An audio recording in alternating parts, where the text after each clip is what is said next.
ದರ್ಶನ್ನ ರೇಣುಕಾಸ್ವಾಮಿ ಕೊಲೆ ಕೇಸಲ್ಲಿ ಸಿಲುಕಿಸುವಂತ ಪ್ಲಾನ್ ಮೊದಲೇ ಆಗಿತ್ತು ಅನ್ನೋ ಅಂಶವನ್ನ ಸಿವಿ ನಾಗೇಶ್ ಪ್ರಸ್ತಾಪ ಮಾಡ್ತಾ ಯಾವ ತರ ಅನ್ನೋದನ್ನ ಎಳೆ ಎಳೆಯಾಗಿ ಕೋರ್ಟ್ ಗಮನಕ್ಕೆ ತಂದಿದ್ದಾರೆ. ಪ್ರಮುಖವಾಗಿ ಇಲ್ಲಿ ಪಟ್ಟಣಗೆರೆ ಶೆಡ್ ಅಲ್ಲಿ ಸಿಕ್ಕಂತ ಮರದ ಕೊಂಬೆ ಮೇಲೆ ರಕ್ತದ ಕಲೆ ಇದೆ ಅಂತ ಪೊಲೀಸ್ ಹೇಳಿದ್ರು.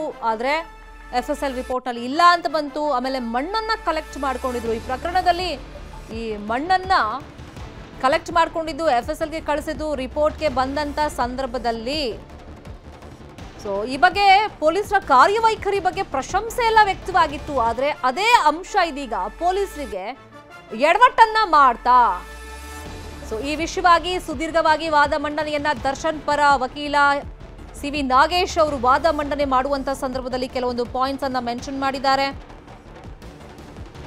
ಪಂಚನಾಮೆಯಲ್ಲಿ ಮಣ್ಣನ್ನ ಕಲೆಕ್ಟ್ ಮಾಡಿದ್ದೀವಿ ಅಂತ ಇವ್ರು ಮೊದಲೇ ಯಾಕೆ ಹೇಳಲಿಲ್ಲ? ಹಾಗಾದ್ರೆ ಆಮೇಲೆ ಹೇಳ್ತಾರೆ ಶೂನಲ್ಲಿದ್ದ ಮಣ್ಣು ಅಂತ ಹೇಳಿ ಎಫ್ಎಸ್ಎಲ್ ರಿಪೋರ್ಟ್ ಬಂದ ಮೇಲೆ.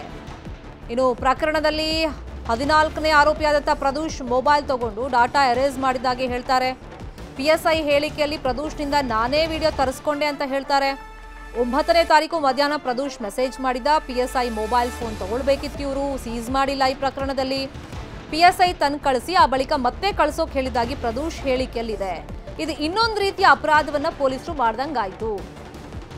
ಇಲ್ಲಿ ಕಾರಣಗಳ ಬಗ್ಗೆ ಫಸ್ಟ್ ತನಿಖೆ ಆಗಬೇಕು. ನಿಯಮಗಳ ಪಾಲನೆಯಾಗಿಲ್ಲ, ಹಾಗಾಗಿ ವೈಜ್ಞಾನಿಕವಾಗಿ ಈ ಕೇಸಲ್ಲಿ ತನಿಖೆ ಆಗಬೇಕು. PSI ಕಳಿಸಿ ಮತ್ತೆ ತನಗೆ ಕಳಿಸ್ಕೊಡು ಅಂತ ಹೇಳ್ತಾರಲ್ಲ, ರಿಟ್ರೀವ್ ಮಾಡಿದ್ದಾರೆ.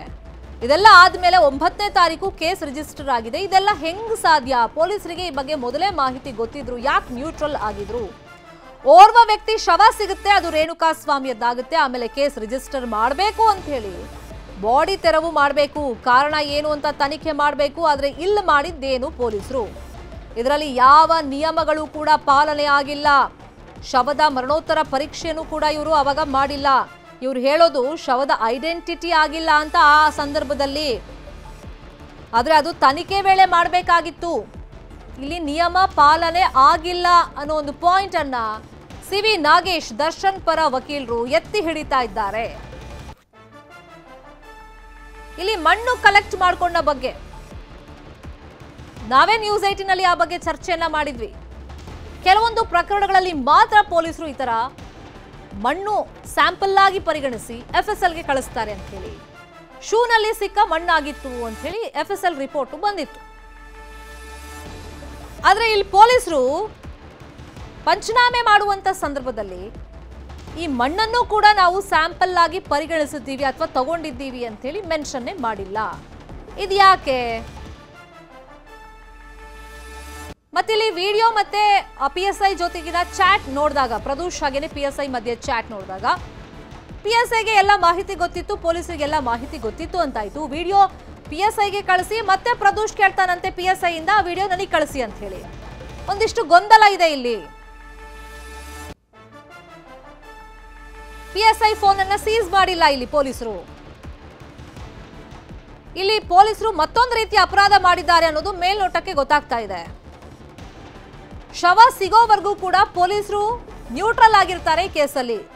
ಶವ ಸಿಕ್ಕ ಮೇಲೂ ಕೂಡ ಸರಿಯಾದ ರೀತಿಯಲ್ಲಿ ತನಿಖೆ ಮಾಡಲ್ಲ. ಕೇಳಿದ್ರೆ ಬಾಡಿ ಐಡೆಂಟಿಟಿ ಆಗಿಲ್ಲ ಅಂತ ಹೇಳ್ತಾರೆ.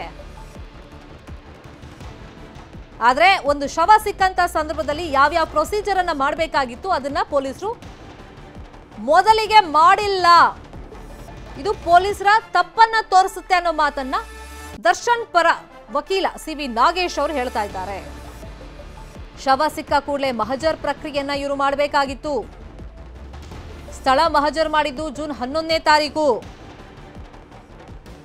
ಇದೆಲ್ಲ ಯಾಕೆ ಅಂತ ಕೇಳಿದ್ರೆ ಮೃತನ ಗುರುತು ಬೇಕು, ಐಡೆಂಟಿಟಿ ಬೇಕು ಅಂತ ಕೇಳಿದ್ರು. ಮಹಜರ್ ಪ್ರಕ್ರಿಯೆನ ಮಾಡೋದಕ್ಕೆ ಐಡೆಂಟಿಟಿ ಬೇಕಾಗಿತ್ತಾ?